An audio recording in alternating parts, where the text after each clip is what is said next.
ఉల్లిపాయలు ఎంచుతున్నాము. చూడండి ఎంత బాగుందో, గ్రీన్ గ్రీన్ వైట్ వైట్ ఇవి బ్రౌన్ కలర్ అవ్వాలి. ఓకే, ఇంకా కడిగి ఇలా పెట్టాను క్యాబేజీని. ఇలా పెడితే వాటర్ అంతా ఓడుస్తుంది మంచిగా. చూడు ఎంత బాగుందో క్యాబేజీ, కింద కుప్పలాగా సూపర్గా ఉంది. ఇప్పుడు వేస్తున్నా ఉప్పు.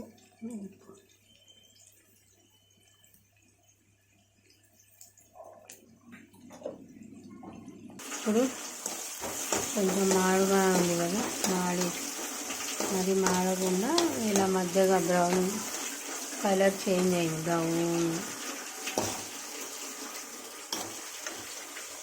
ఇప్పుడు కాస్త పసుపు వేయాలి. పసుపు వేసి